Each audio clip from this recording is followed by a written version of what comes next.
This is Deep Blue, where we get the true life stories of BYU athletes, coaches, and fans. Here's your host, Jarom Jordan. On today's show, we chat with one of our best analysts on BYUtv. She's been doing women's hoops on BYUtv since 2005. She's broadcast several NCAA tournaments as well on Westwood One. A former Boise State and BYU player after she found the light, who somehow married into a family that's related to Glenn Kozlowski. She is my homie, Kristen Kozlowski. Kristen, what's up? Hey, thanks for having me. So excited to be here and chat with you. Yes, we used to party more. We did, yeah. I called more games, women's basketball games. The first game that I did play-by-play to on BYUtv was with you. Did you know that? Yeah. You know, one that stands out in my mind is that one that we called, I think it was in 2008. It was BYU versus UConn. And we did a UConn game. Yep, Gino Auriemma coming to the Marriott Center, and it was Maya Moore at the time, who's one of the greats that ever played there. But that was a fun, atmospheric, fun game to call. But we've called a few good ones together. You only lost by like 50. Yeah, I think it was a 50 point. I don't remember that part, right? It was 40 or 50, and I remember before the game thinking, and we're going to talk about you here, but this is just a fun moment from that, where I was like, hey, if Maya Moore dunks, we might be on SportsCenter. We were anticipating that, right? We were hoping to be on SportsCenter. So it was like anything, a turnover, BYU, just give her something so that we could get that dunk. She had a one-on-none breakaway. Yeah. And I remember saying something like, Maya Moore goes up for the layup. I was like disappointed. Yep. Come on. Yeah. But yeah, it's been a fun journey here the last, 14 years or so. And you're still here doing it. That was year 4 for you.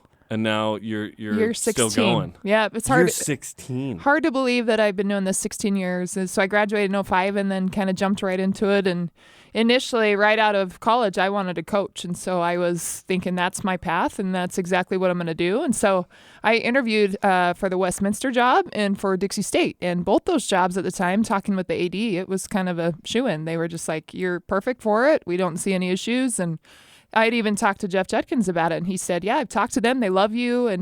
And somehow that door closed. They handed it off to somebody else. And so that was kind of a frustration point for me when both of those doors closed, thinking, this was my future. This is what I want to do. Why is that not staying open for me? And so within a week of that happening, I actually got a call from Jason Parker. I don't know if you know who that was, but he was the producer at the time here at KBYU. Are you saying if I knew who that was? Yes. That was the guy who hired me here. Yes, so you do know Jason. Oh, Jarom.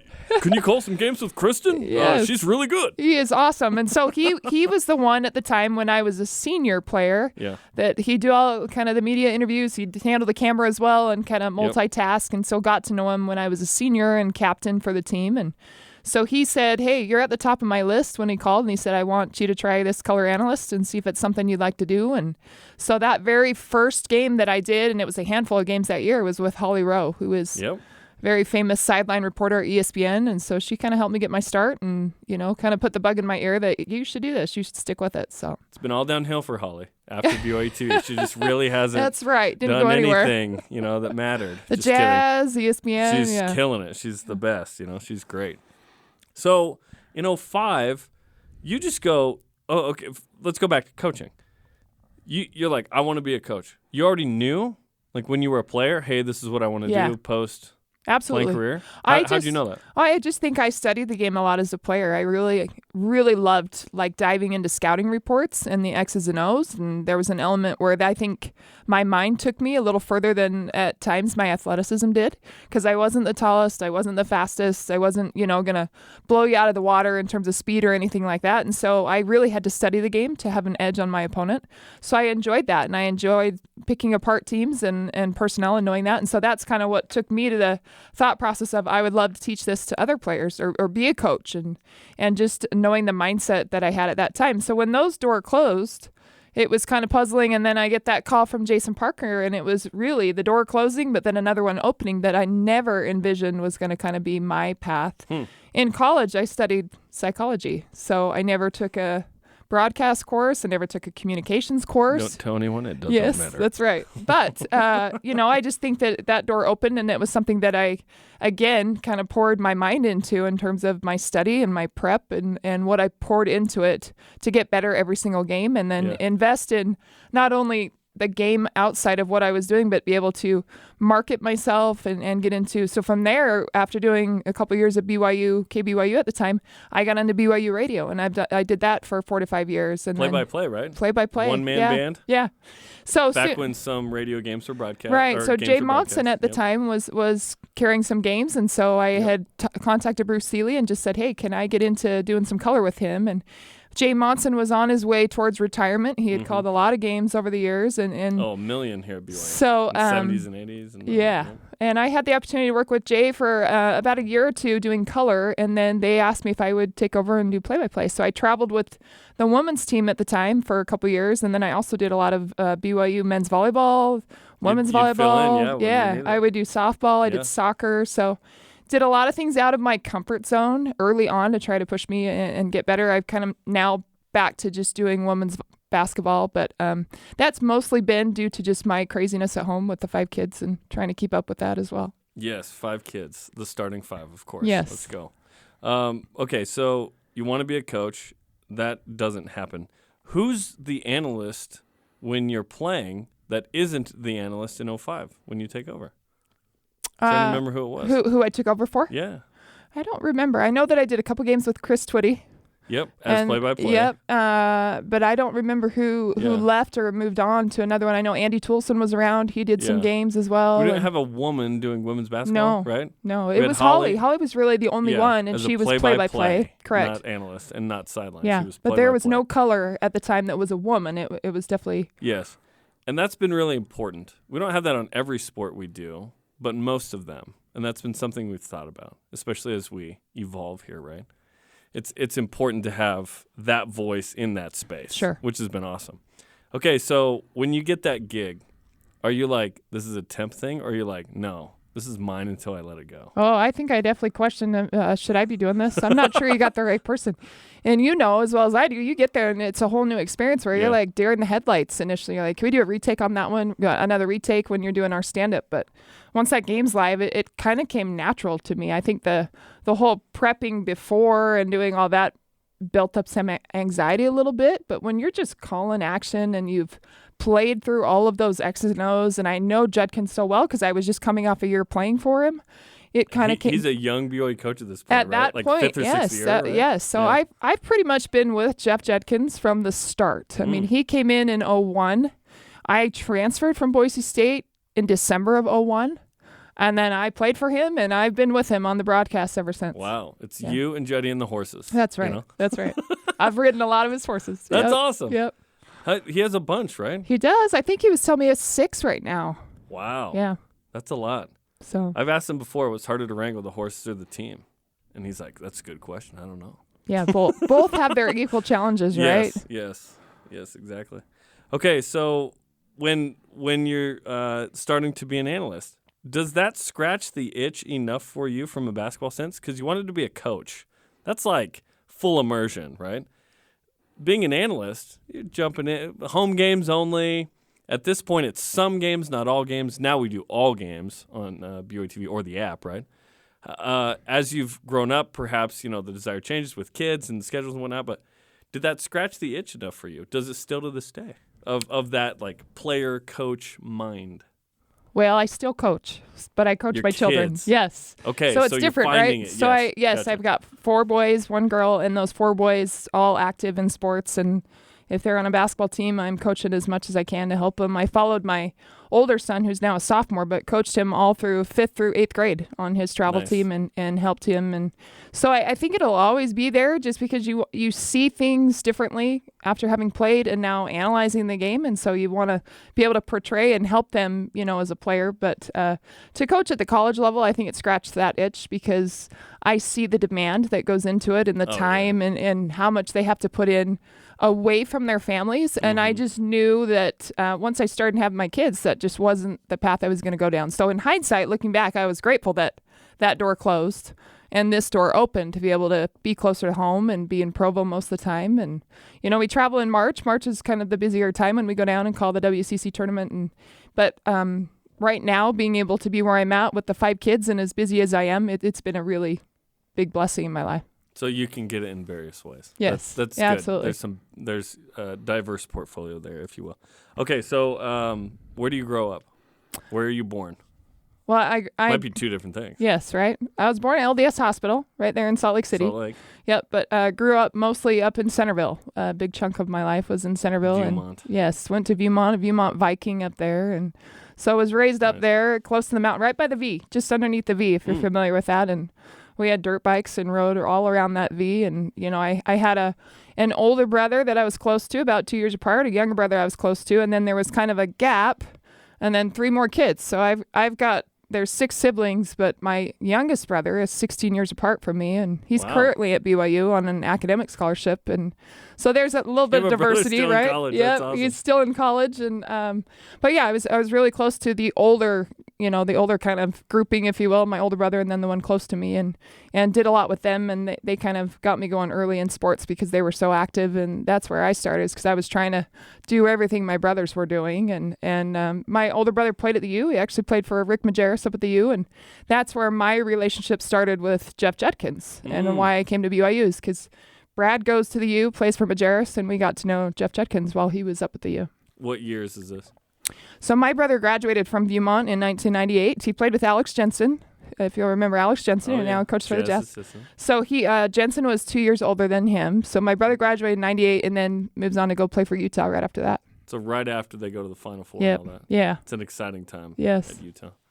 That's wild. Okay, so when was basketball a thing for you? And you just said you were influenced by your brother, right? Yeah. So he started earlier on than I did, and I watched kind of from the sidelines. I tried my hand at dance. I tried my hand at other things, and that clearly was not Did you get too tall at some point? Yeah, I was always tall. I was always a head taller than everybody else. And I think my mom initially wanted to pursue whatever I was, invested in at the time, but the minute I hit 7th grade, 8th grade, and I saw that my, maybe that potential might be there, because I had some friends that were playing junior jazz or whatnot, tried out for the volleyball team, tried out for the basketball team, and made it. And that was really where I started. I hadn't put a ton of time in up to that point. So made the team in junior high. And then both? Yep. Both sports. Hadn't played till 7th, I believe it was 7th or 8th grade. And then so you're super raw at this point. Super raw. Do you have a basketball hoop? Taller than everybody. We had a hoop on the side of our house, and we'd go play out there. You'd shoot occasionally. And my mom saw some aggressiveness in me, and then obviously the size. I've never seen that, by the way. Just so you know. Well, on the sideline it's a little different, right? You put a ball in my hand, it'll come out. Yeah. So we played a lot on the side of the house, a lot of late night pickup stuff with just me and those 2 brothers, and some of the neighbor kids. But it was something that kind of flourished pretty quickly, because from there you kind of start to see, I can go somewhere with this, right? And I think that was eye-opening for me, that as you start to get better and you start to want to dominate your opponent, then it was like, well, I can get to college maybe. Yeah, let's pursue this. So I played club volleyball, and I played club basketball, and traveled a lot. I was going from one practice to the next, and it was similar for my brother. So it was natural for my family. This is just what you did. When are you deciding, hey, it's basketball? Could you have played college volleyball? Yes. So I had offers for both. From who? Well, K-State offered me to go play volleyball and basketball. Colorado State. Yeah. And so I was more of a homebody kid. And I think, my brother being offered from the U, I thought, I'm going to go to the U. I'm going to go to the U. And they heavily recruited me. But at the end of the day, they offered another player, and so never did. And I think that kind of stung a little bit, because we were Utes at heart at that point, just following my brother. I know, right? And then I was recruited by BYU as well. Just didn't feel like it was the right fit for me. And then when I had met Tricia Stevens at the time, who was the coach at Boise State, it just felt right, and felt like I was going to be an immediate impact player and not sit the bench for a couple years. And that's kind of why I followed that course to go up to Boise State. Okay, so you get to Boise State. You're playing basketball. That's right. You end up transferring to BYU. Yes, yeah. Mid-semester? So I went up to Boise State, played my freshman year, got a lot of time my freshman year. Yeah. And the atmosphere off the court was not what I had envisioned for college, for me, and maybe the morals that I had as a person. And so it just was not going the way I wanted. And then the end of my freshman year, I injured my knee. So I injured my left knee just on a pivot, kind of a weird cut. No one was around me. And at the time, there wasn't a ton of research on this IT band injury. And so at the time, the doctor saying, we got to do surgery. We got to do an IT band release. We got to get in there and get some stuff out of there. And I probably should have just done physical therapy to kind of heal that. But so that set a course of more surgeries over the course of my playing career. So I have a surgery at the end of my freshman year, and I'm having to redshirt that sophomore year because of the surgery. So coming into my sophomore year, I knew I wasn't going to play that year at Boise State under medical redshirt. And in November, I believe it could have been December of that year, which was in 2001, BYU traveled up there to play the Broncos, and Jeff Judkins was the new coach at that time. And so my family said hello to Jetty, and, talking with Jetty, something just kind of clicked for me and went, maybe this is a different path that I need to follow, because I saw how that team interacted. There was something that went off in my head that just went, I need to see if this is an opportunity where I could transfer, because I wasn't completely happy up at Boise State at this time.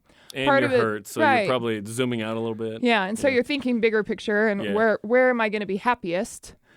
We had already formed that relationship with Jeff Judkins because of my brother Brad. So when they left, and they beat Boise, when they left, I believe my mother was the first one to call him and just say, would there be an opportunity for her if she transferred?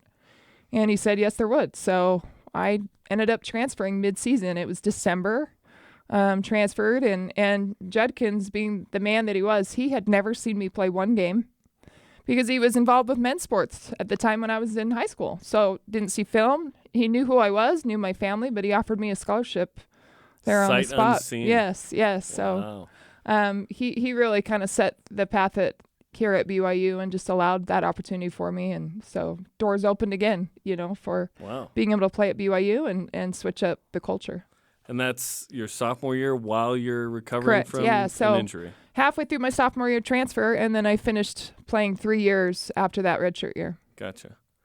So you come to BYU. So meanwhile, in 2001, BYU has, you could argue its greatest team ever. Yeah. Right? Were you influenced by the success of the team as well? You've talked about kind of off the court and culture. It helps when the team's good too, I suppose. Yeah, right? that was a great team, and that you're a part of, right? Aaron Thorne on that group, Jennifer Leitner, Lisa Osgothorpe, all those players were great, influential players. When I transferred, very welcoming. As soon as I came in, I was a part of the team that year, and so in December, it's that correct, year. Yes. Okay, gotcha. Same year that they went to the Sweet 16 in 2002, lost to Tennessee in that Sweet 16, but felt welcomed right away, and I knew it was the right decision coming in. And it's hard to sit out. I mean, anybody will tell you that has to redshirt and watch from the sidelines, but there's also, if you can really buy into being able to study the game and see how you can get better and see it from a different perspective, that was the challenge that I challenged myself in, just trying to improve, so that when I came back that next year, which was my sophomore year, that I could actually play and make an influence. Does the coach desire sort of start at that point where you're sitting on the sideline? No, I think that came a little bit later. Oh, later, okay. A little bit later, because you're so focused on school and you're so focused on, this new environment. And I transfer in December, and within a month, I meet my husband. Within a month? It happened pretty quickly. A classic BYU tale. That's right. So we met a month later and married 6 months later. Oh, my gosh. Luckily, it worked out. Yeah. Yes. 16. Yeah, well, it worked out. I mean, we'll just say right now it's still working out, and but I was grateful for it always happens when you don't expect it, right? And so I was just so focused on transferring in this new school, and I don't know anybody, and come across him, and so we were actually introduced by George Curtis, the great George Curtis, who was a longtime trainer at BYU, and George knew Travis when he was younger, and so a lot of things going on when I first transferred, but one of which was enjoying that team for sure. That was one of the greatest to go to the Sweet 16 that year. We'll talk about Travis in a second. I really like Travis.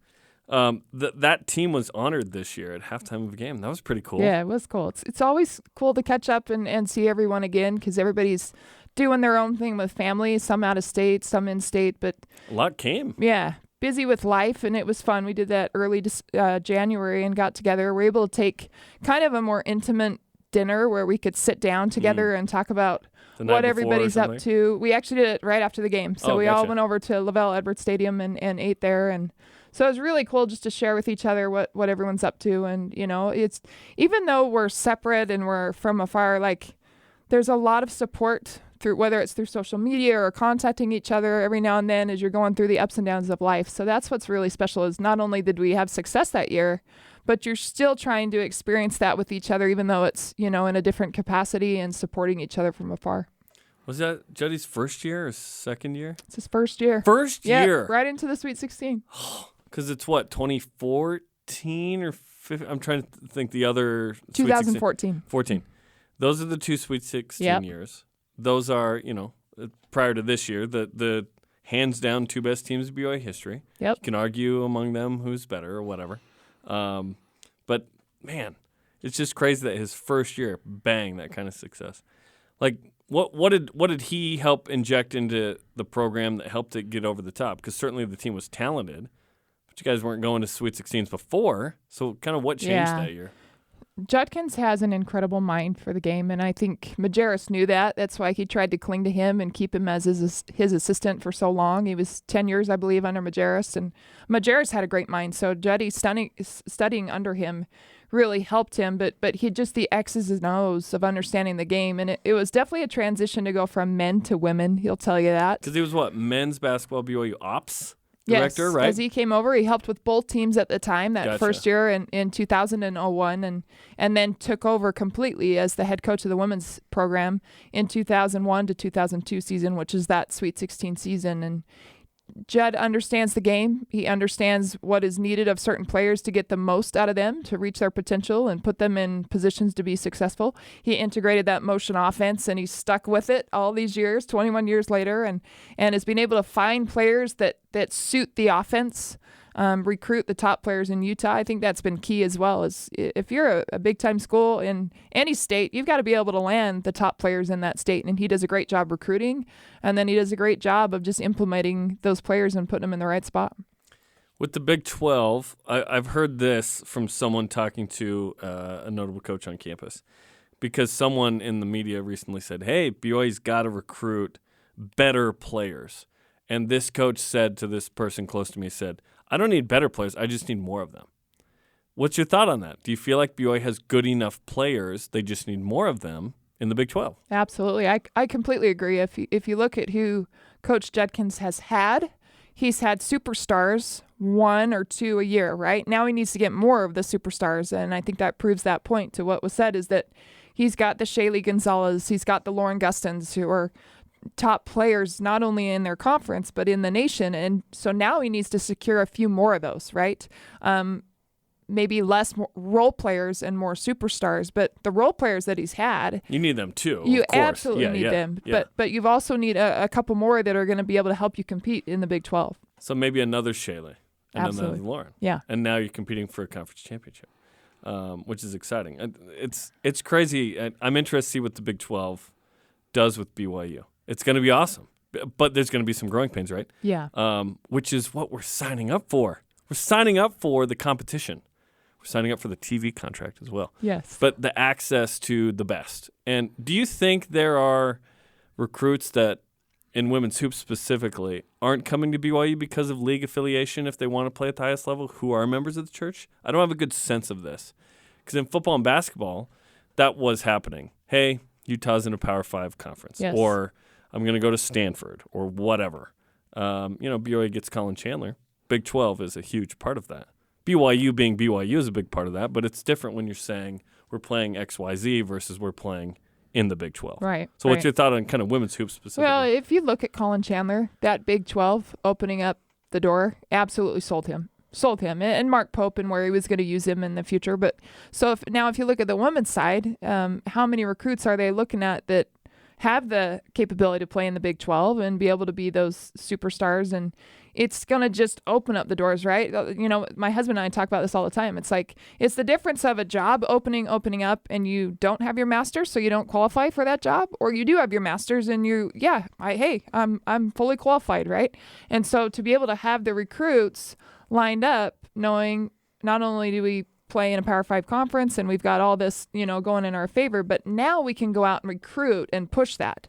Now we can go out and say, these are where you're going to play. This is what we foresee not only in our program, but in the conference. And we're playing some of the top teams in the nation. And so it only opens up doors, I think, recruiting-wise. And we know BYU's always been limited because you're going after a particular, not only athlete, but you're going after a particular person and the way that they live their life and their morals and standards. Because you come to BYU, it's not a place where you can just come and hang out and party the whole time. And you have to live a certain way, right? It really changed your perspective when you came here. You had to get back in line with your. I had to get back in line. Yeah. Are you saying I should get my master's? Was that what you were just saying? No, but because I don't really want to. I know. Hey, I don't have mine either, but I've thought about it. So no more school for me.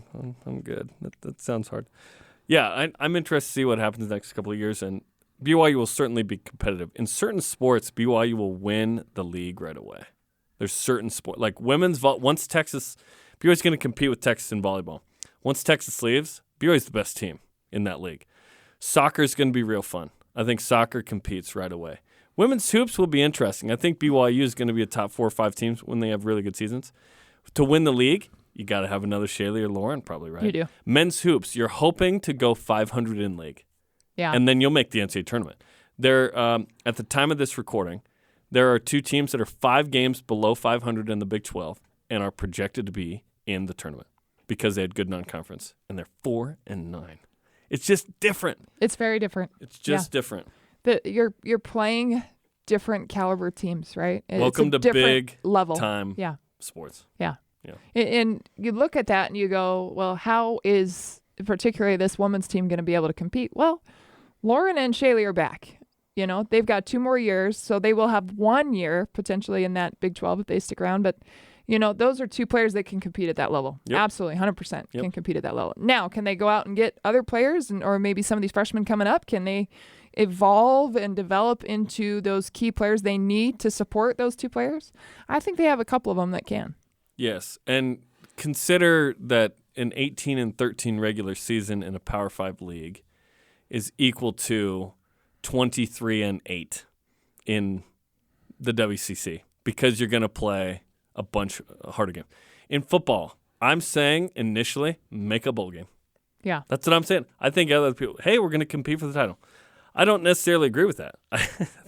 Every week is going to be a big week except for when you play Kansas. Yeah, absolutely. And even then, they showed up and beat Texas last year. You know what I mean? That's where I think you're spot on where you say it's going to be growing pains. And not only are the athletes going to have to be patient and the coaches, but the fans are going to have to be patient. Because that's an impossible task. Yeah, there is an adjustment that's coming. And, so there's a lot of excitement around it. But don't jump off the bandwagon the minute maybe some games don't go our way. Yes. And again, I don't want to be in the crowd that's like, see, it's really hard.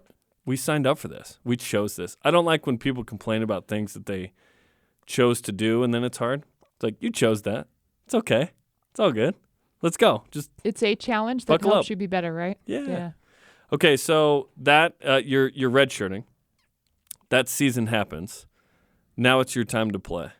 What were you proud of with your career? What did you love? What are some experiences that you kind of cherish and remember? Games, weird, crazy moments from your career? Yeah, there's a lot of fuzziness, right? You look back, and I think first we'll tell you what happened.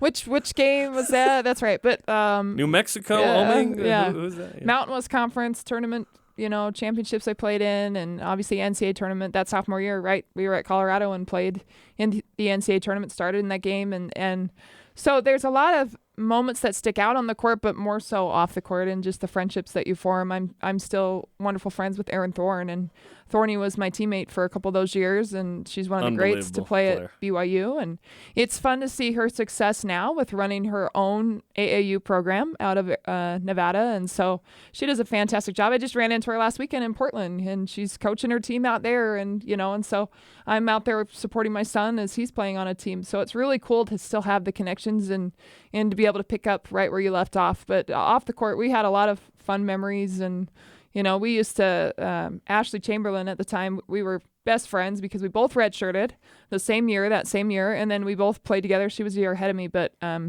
we had these characters that we came up with, Maggie and Sarah, and we would talk in these funny voices because we're red shirts, right? You're kind of bored. And so we'd talk in these funny voices. But fast forward to that sophomore year for me, and we got the bright idea that it would be fun to just prank call Judd and, act like we were two crazy fans that would follow them to the games. And so we'd do it from the airport. We'd call him from wherever. He'd add us to the list, and we'd have to apologize later that we couldn't make it, and he thought that these were true fans, but we were make-believe girls that were Maggie and Sarah. Maggie and Sarah. Yep. Which one were you? I was Sarah. Can you give me a taste of the voice here? We would lay on the airport floor 2 aisles away, and he'd be on the phone Only talking 2 to aisles us. away? Right, Close? 2 rows away. 2 rows away. Yeah, we were that close, and the rest of the team was all in on it, and he would be so serious about, thank you for your support. Yes, I can add you to the list and have tickets for you. And he's a sight unseen guy, isn't he? Yes. This is the second time. Yep. So yeah, I've never seen you, but sure, yeah. We had some fun with that, and a lot of stuff like that where you try to recall some of those memories that, will forever live on, because it just makes your season that much more fun. But so you're not doing the voice? Is that what you're doing? No, okay. That's saved for my teammates, Oh. It's one of those things. Well, they told me that you'd do it, and so no, they didn't actually. Okay, so your career ends, and then you go right into broadcasting at that point. Right into it. But let's rewind back to meeting Travis. How do you meet? Well, how do you know, like, oh, this guy's cool? Yeah. Because he is cool. He is hung out with Travis. I really like him. I've looked out with Travis. So Travis, and a lot of people ask this because they hear the Kozlowski name, right? And they go, Glenn Kozlowski. Glenn, are you married to Glenn? And I go, no. Do you realize that he played in the 84 national championship team? And I'm not that old to be married to Glenn, Love Glenn. But so Uncle Glenn. And so Travis and I met about a month after I arrived at BYU. He came to watch a women's game after the men's game. So that was back when you kind of did it back to back, right? So it was a Saturday, and the men played right before the women, and then the women played. What time would they play? I don't remember. It was at 3 o'clock and then at 5 o'clock. Okay, yeah, so it would have been later in the afternoon. But Gotcha. he stuck around after to watch. And so at the time, he knew Erin Thorne. He had played pickup with her, and he thought, well, let's watch Lauren. I haven't seen her play, actually. And so stuck around to watch a couple other girls on the team that he knew, because he went to Timpview, which is a Provo school. So they stuck around, and at the time, he's just watching the game. And George Curtis came down, got me off the court because I was redshirting. I'm fully dressed, in just street gear. Yep. Took me up to the stands. Doing your voices and the whole deal. Yep, that's right. Took me up the stands and say, hey, I want you to meet somebody. And so he introduced us right there. And it was kind of awkward because he's talking to some other girls. And, I don't think he expected George. That's really awkward. Yes. I don't think he expected George to bring me up there, even though he was asking about me, before that moment, and said, who's that? The new girl, And so George took the initiative to take me up there, introduced us. No phone numbers were exchanged. I couldn't remember his name, honestly, after that. I think I was I thought he was really handsome. You didn't DM him after? Yeah, that's right. And so he left the game a little early, and I didn't know sure how we would, contact from there. And I mean, I was new. So there were a few football guys wanting to ask me out. And so Paul Warner at the time gave my number out to somebody. He was the academic advisor. Gave my number out, I think, to a couple other people on the football team. And then eventually I went to go get taped, and George said, hey, Travis wants your number. And I said, oh, yeah, it's Travis. That's right. That's who it was, Who's Travis? Oh, that guy. And so at that point, I think we went out a week later. And from there, we just kind of hit it off and hung out a lot. And 2 athletes that had a lot in common. And because he's on the football team. He was on the football team at the time. Yeah. So playing football as middle linebacker at the time. And so from there, hung out a lot, and we're engaged 2 months later and married 6 months later. So 8 months from the moment you don't remember him. Yep. You get married. Yep. That's fantastic. It went so fast. It did. It goes fast at BYU. Listen, you were at Boise State. You transfer here. So are you saying this was like, what, January, February? When was this? So Travis and I met, at the end of January, went out that first week in February. So like September you getting married? We got married in August. August. Yeah, quicker than that even. In August? Yes. During August fall 23rd. camp, question mark? You know what? We didn't think that through, honestly, because I was thinking, we gotta, we either gotta wait after my year, because you can't do it right during season, right? No, or maybe December, but it's right during season. And so we got married August 23rd. It was before school started. It's like a week before the first game. August 23rd, and what we've run into over the years, because now this year will be our 20th anniversary. Congratulations. We are on the week of where kids start school. There's football. I mean, you can't go anywhere. You cannot go anywhere. We didn't think that one through. So Whitney and I got married July 2nd, so we're always with her family, in 4th Oregon, of July. which is fun, but yeah. we never break away. Yep. Yeah, it's funny. So think that What through. year? What year is this? 2002. BYU on August 29th hosts Syracuse and wins by 21. We had to hurry it up. So Yes, hurry up offense. yes. I'm trying to see if he played in the game and maybe had a No, tackle. he did not. So No. actually, a crazy story before we ended up meeting. 3 weeks before we met, he was a big-time snowboarder, skier, used to teach at Sundance. So he's Nice. up on the mountain with a couple friends and had a big collision with another skier that was out of control. So got knocked over, blacked out, Whoa. got up, and it was kind of shaking it off and said, no, I'm good. Let's do a couple more runs. They did another run or two, and he had gone off a jump and fell and completely blacked out. And so at that point, they're panicking. They can't get him to wake up. He was completely not responding to anything they were doing. And so they called in the emergency crews. They tried to life flight him off the mountain, which they couldn't because it was blizzard conditions, so they couldn't get the helicopter to land. Mm-hmm. So they ambulanced him up to the University of Utah, up to the neuro ICU unit, and started doing all kinds of tests on him. He was in a coma state at that time. Oh, my gosh. Yeah, so still hadn't woken up, hadn't responded. And so they get him up there, and they are prepping his parents by the time they get up there that he is brain dead. There was no brain activity.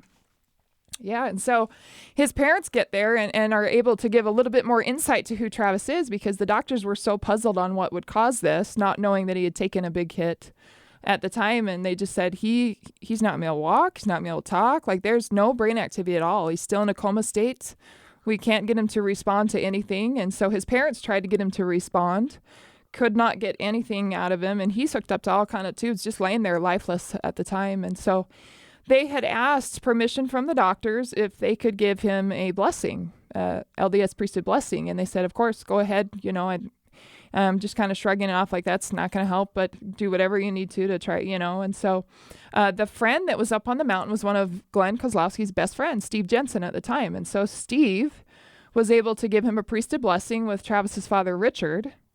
And after the blessing, kind of walked away a little bit, but Steve's eyes were attracted to Travis's. He was fluttering his eyes and kind of moving his head a little bit. And so immediately after that blessing, Travis woke up.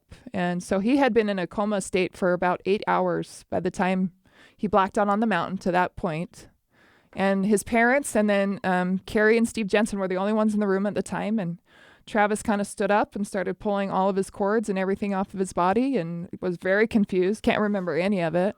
So this was 3 weeks before we met, you know, and so I had no idea at the time when we had met what, of course, after that we had talked it all out, but pretty remarkable story, just a miracle of what happened there. And, you know, you talk to his mom and she just says, I'm in the room and can physically feel, you know, his spirit kind of coming back to his body and Travis staying. And Travis does remember that part of the story, that there was someone calling his name and he couldn't figure out who, and he just came back. And so he was one of the first ever to be able to walk out of that neuro ICU unit. They kept him overnight again, but he walked out and had a standing ovation with all the doctors and nurses walking out of the U. Yeah, it's a very remarkable story, but that leads up to his time being cut short with football because... Was he done at that point? At that point, they told him he had concussions before, and they just said, look, if you have any more, we don't know that you'll come out of it at all. Right. And so it was a scary moment at that time, and he did play spring ball and went through spring ball, but talking with George and some of the other trainers, he just decided,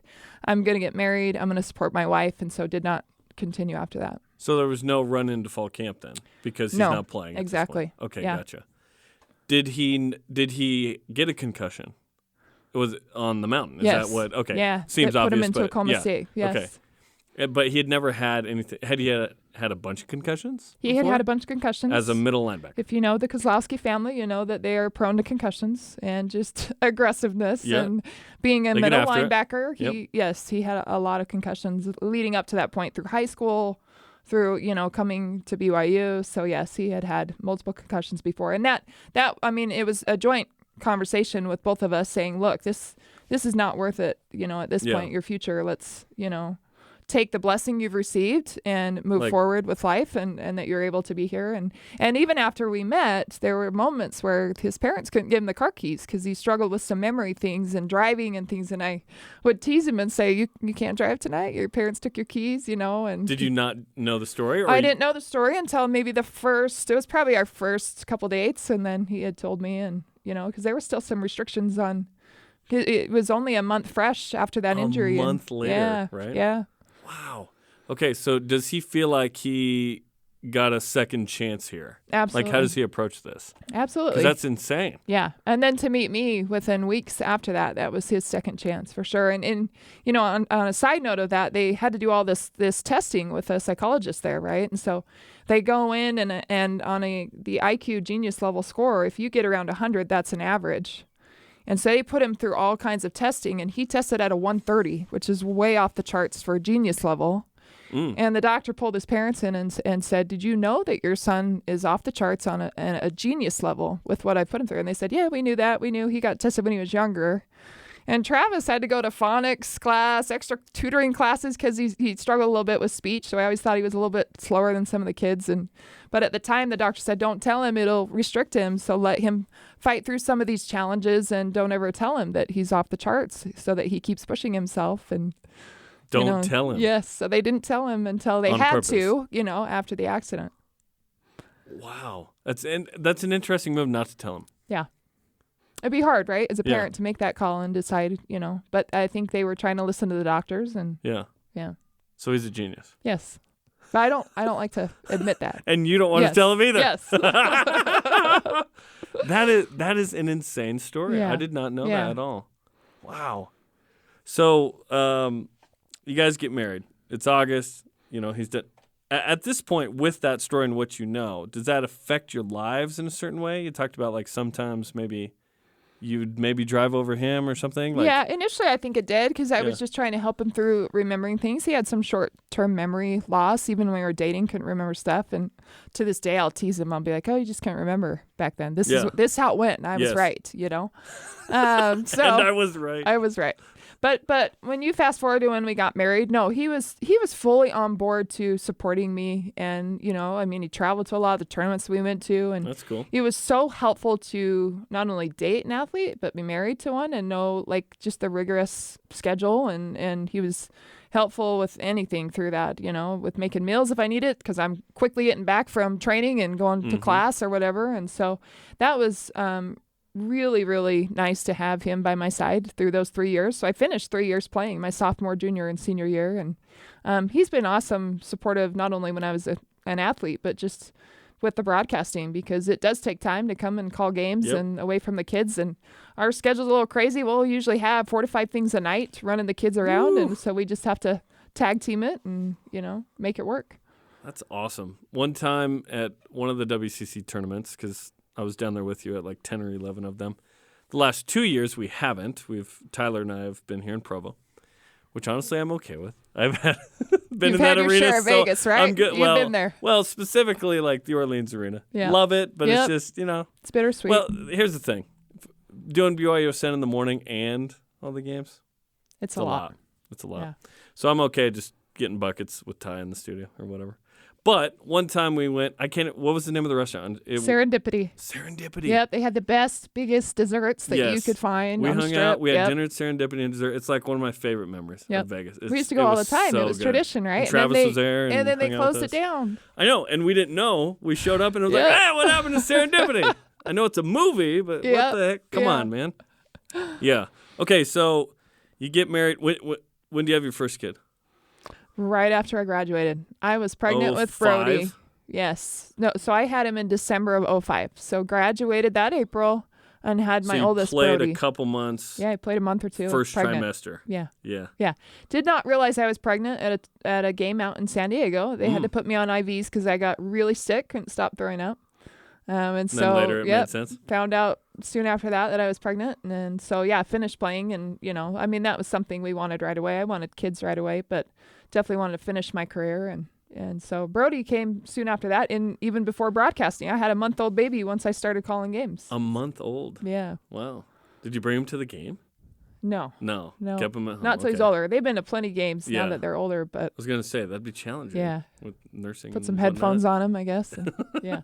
Here, listen to Mom call the game. Okay, this is gonna be fun. Okay, and then name the rest of your kids and how old they are. Brody's my oldest. He's a sophomore. And then I've got an eighth. And by the way, he's crushing it. He's an amazing player. Yes, he's an amazing There's certain player. things we can and can't say about prospective student athletes, but he's your kid. Yes. He's being recruited. He's good. He's a good player, which is he's exciting. A great player. He got a couple offers as a freshman, and so he's had offers already. He's just under 6'7", and he's he puts in just under 6'7". Yeah, so he's my oldest. Who knows where he'll finish? He is the hardest worker, and not just on the court. He's a 4.0 kid. That's awesome. He gets that from dad or mom? Yeah, mom for sure. Right? That's an easy one. No, he puts in so much time. Not only we've really tried to push academics, and like myself, like at some point sports end, and so you can't rely on that long term. And obviously it's a avenue to be able to get maybe a scholarship and be able to play in college. And he's definitely a D1 kid that can play. He's already got a couple D1 offers, but so he's the oldest, a sophomore at Corner Canyon High School, and they've got a big game, coming up tomorrow night. And so then my 8th grader, Jace, he's football and basketball, does a little bit of both. He's got a lot of Kozlowski in him. He's great on the football field. Very strong kid. He's already 6'3", and then I've got a son that's in 5th grade and one that's in 3rd grade, and both those two also football and basketball, so they play a lot of sports as well. And then we rounded off with our little girl. So we got a girl at the very end, and she's 4 now, and she likes to do dance. All things girl, all things dance, and Barbie and dolls and something you got a girl at the end of the we're line. not accustomed to in our house. Yeah, all the dance, but it's been fun. She kind of softens everything with the rough house. You called a men's basketball game this year, and Travis brought all the kids to the game. Yes. I saw him in the stands Yep. because Tyler and I wandered over and hung out in the stands for a little bit. What was that experience like for you? Because you certainly deserved that opportunity. Blaine couldn't make it, and you filled in like you always do on the women's games in an amazing way. I was super happy for you. Yeah. What was it like for you? It was a great opportunity. I got the call the day before and confirmed, hey, Tyler can't make it. You need to go for this game, I guess. Blaine. Yeah. Or sorry, Blaine couldn't go. And then another game you another did game with studio Tyler. for That's Tyler. right. Yeah, so the first one I called was for Blaine, and I've obviously done my homework on the men's team and hadn't studied Westminster enough, so I had to kind of dive into that. And funny enough, Norm Parrish, who is the coach at Westminster, a great guy. Talked to him when I went to shoot around, and he's in my brother's ward. My brother's the bishop. Like, it was just, he went to Viewmont, so it was kind of fun to talk to him and get that background. But it was a great experience for me, and I think not only to feel justified that I'm good enough, but to have that confidence that, hey, I can go do this, and this is something, because I've done the women's for so long, and I've done men's volleyball, and I've done, studio stuff, but when you're out there calling that men's game and it's just kind of thrown right there with that opportunity, I think it was a good, space to be in after, just feeling like a little bit more confidence going forward. No, and then you crushed it. And then I think a week or two later, where Tyler couldn't go for the studio show and doing that pre-game, halftime, and then post-game show. So I was calling volleyball, otherwise we would have it would have been us again, but it was Shep. So Jason Shepard and I called that one. So I got the call to go on air for that one 4 hours before. Yep, that's fun. When Tyler was sick, and we had a little phone call. Hey, the XYZ. Yep, you'll be fine. You're good. You got to just roll with it, right, at that point, and be able just to fill in quickly. And, I think in what I've done for so long, I've proven that I can do that. And so going and calling that one as well with Portland, it was fun. It's just nice when you're ready and then you get an opportunity, right? Yep. Because certainly you've done a tremendous job with women's hoops. The exposure of the men's game, I wish it was similar, but it's more, right? And you just stepped into that limelight and made a bunch of buckets, if you will, as the analyst. It was great. The women's hoops team continues to get better here, and I've looked at our numbers. They've gone way up. A lot of that has to do with, I think, the team being successful, but also the personalities in this program. It's been really fun for them to sort of get their time in the sun that they absolutely deserve. Yeah. You look at what social media has done for the sport, and particularly BYU women's basketball. I mean, TikTok and Instagram and Twitter, all across the board, it allows you to have a more intimate relationship with the athletes that you didn't have back when I played. You just didn't have those things. Yeah. You'd have to show up in person and watch these players to get to know them. And there wasn't a ton of opportunities to talk to them after the game, or maybe you could get an autograph signed or something, but you didn't form those bonds like you can away from the court through social media. And that's exactly what's been happening, and the transition that we've seen that's allowed, I think, the excitement around the women's game. I mean, Shaylee Gonzalez and Paisley Harding, Shaylee, I believe, she has it's like 200,000 combined 200,000 followers on all TikTok. social. And I mean, go down the list on their She's a YouTube star. videos. And same with Paisley Harding. She's done a fantastic job of just keeping that up, because everybody wants insight into your life as a college athlete, and that's what they do so well. And they show the fun, and it's entertaining, and they show kind of a dive in deep of what it's like in the life of an athlete. And so it's been really cool to watch. I wish it was around back when we did it, because Maggie and Sarah would have killed it back then, would have absolutely killed it. What did they sound like again? I can't remember. No? Okay. Yeah, I feel like this year more than most, and again, when you win, you get noticed. Yes. Michaela Coulihan, Cameron Tucker, women's soccer. Kenzie Kerber, women's volleyball. Whitney Orton from cross country. Courtney Wayman from cross country and track. Shaylee Gonzalez, Paisley Harding. These are first-class names in BYU athletics that I think a lot of the fans know, which is super awesome. It's not just football and some men's basketball and what else is going on? I think BYU fans get it, and I think they appreciate the holistic, amazing athletic program that's here, that's prepared to go to the Big 12 and compete. It's pretty cool. And I didn't feel that until kind of this year, where BYU really succeeded. Spencer and I made the argument that this is the best sports season in BYU history, given Olympic sport, national championships, runner-up in soccer, volleyball, Sweet 16, men's basketball, what it was doing, football, 10-plus wins, women's hoops, I think this is it. I mean, you can argue a couple other years, but this is pretty good. Right. And what you're seeing with the social media and being able to portray the team, it magnifies the excitement around what they're doing on the field, on the court, on the track. Because when you're winning and you're successful, but you can actually get that out there on social media and Twitter, and not everyone can come watch a track meet. Not everyone can go watch a volleyball game. So you're able to push that. That's where the excitement really is magnified, right? And then you've got the NIL that's kind of opened up things for players, and it's just putting them on a different level. It's pretty cool, and you're exactly right. Like the old adage, if a tree falls in the forest, but no one's around, does it make a sound? It's like, well, it made a sound on the BYUtv app or BYUtv because we broadcast that game probably. Yes, but not enough, right? And social media, yeah. Now it's being heard. Maybe these trees were falling, if you will, previously, but there was no one around, right? There was no TV broadcast on those women's games. It's been fun to see that evolve as well, because I feel like BYU's athletic program is amazing. I feel like the women's specific angle of this is even better than men's right now. Like, the women's teams are so good and so easy to root for and get to know. So it's pretty cool. It's pretty cool. They hook you pretty early. If you just come and watch, and, obviously I'm so involved with the women's basketball team, so let's use them as an example. But if you come watch, they're exciting to watch. It's not this slow pass, let's just skip the ball around, pass, a lot of fluff that you think about, or it used to be, right? They're so physical in there. They're running a fast-paced game. It's exciting to watch, and it's exciting for some of these younger players to look up to, and then a lot of people that just enjoy basketball coming out to watch and getting to know the girls on the team. We've seen Vern Law forever here, 1960 Cy Young Award winner. Danny Ainge is a regular at the women's basketball games. It's pretty cool to see the sport he's he's been coming to a lot of them. He lives here now, of course. Makes it a little easier. He's here local, working for the Jazz, but he's a Utah County guy.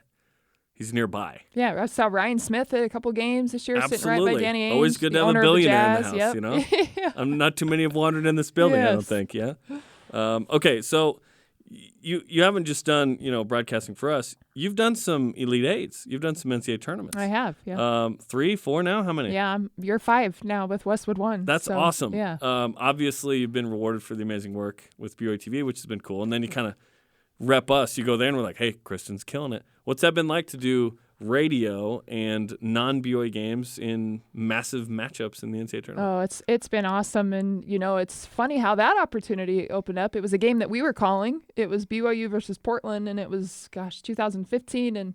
And my boss right now with Westwood One, Howie Deneroff, he was watching the game only because the channel was stuck on BYUtv. And he told me this story. He said, no, his daughters were clicking through the channels at home, and it got stuck on BYUtv, and he couldn't, whether the remote battery went out or whatever it was. It just got stuck. And he heard me calling the game. At the time, was kind of in a transition looking for another analyst. And so reached out immediately to the BYU broadcasting department and got my information. And so that's how that developed out of that. And, that door opening because his channel changer was stuck on BYU TV. That's amazing. The first games I went out and called, awesome. Lexington regional. I went to Lexington, Kentucky. And oh, nice. Yeah, and so I've called some big games. Last year I was in San Antonio, and obviously we were in that more bubble atmosphere where everything was in one location. And so did you Indiana use the weight room versus no weight room. A lot of controversy yeah, there. that's right. But it was, I called Indiana, Arizona last year. So familiar with Arizona because they had beaten BYU in that second round. And so called that game, also called Texas, South Carolina. So I've called some pretty big games, Oregon, Notre Dame game, Stanford, Notre Dame season before. It's been a great experience, just eye-opening, I think, at the level of college athletes that are out there and coaches. Just coaches that have been in the game and highly respected coaches for a long time. Gino Auriemma, Muffet McGraw, Kelly Graves, who's a friend of mine because he was at Gonzaga for a while, and we just stayed in contact because I did play against him when I was an athlete. But, former Rick's College. Yes, right. But so it's been really fun to experience that. I've worked with a lot of different play-by-play guys, a lot of different producers. I think it only helps me, to just continue to develop my talent and just get better as a broadcaster and be able to keep doing that. That's awesome. Yeah. I'm excited for you. That's so cool. You deserve it. Absolutely. Yeah, in the last couple of years, a few years ago, like you mentioned, you were doing all kinds of sports. Yep. We knew you'd be prepared. Like, one of the things that you do so well is you just prepare great. I'm a bit of an over-preparer, right? Yeah, so I'm with you, though. It's my comfort level, though. That's how I am ready, and I feel like if you're not prepared, that you, one, don't respect the game or the broadcast, and two, that you're only as good as you are prepared, right? Sure. We're not here to wing it. We're here to prepare for the game. And it's, I'm not as good of an athlete as you, but I want to compete against my best standard, absolutely, right? Yeah. Of how good can I be at this? How timely can I be with this? How well can I set you up? What can I learn from you describing something? It's awesome. And that's been an adjustment for me because I'm a bit of a perfectionist.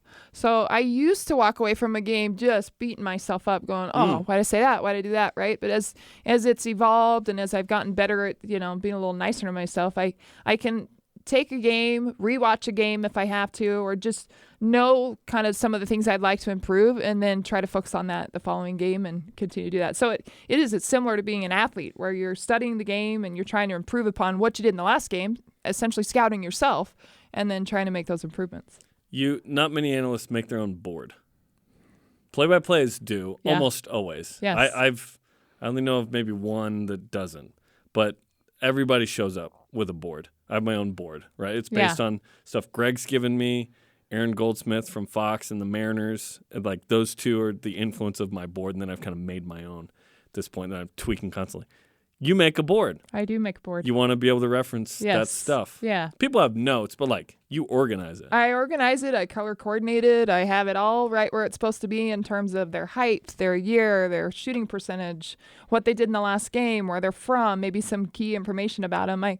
For me, I just feel like it helps me to know right where it's at all the time. And not that you're going to cover everything on that sheet, right? But when you need it. But when you need right it, there. it's there. And it helps me. My job is to paint a picture of who these athletes are, their team, give the audience a first-hand look at inside what these athletes are doing and where they're coming off of a good game, a bad game, and what's going on, and try to paint that picture. I can tell how old someone is just by looking at their board. Oh, if it's handwritten. Oh, yeah. It's a little older. We got a few handwriters in our... If it's younger, it is typed electronic. Up. Yep. Yeah. Do you use Excel for yours? I do. What do you use? Yeah, nice. I still use Excel. Yeah. I have evolved from Excel to Pages to InDesign. I'm just... So you're evolving. I got to catch up. Or devolving. I don't know. I don't like this. I want to do this. Yeah.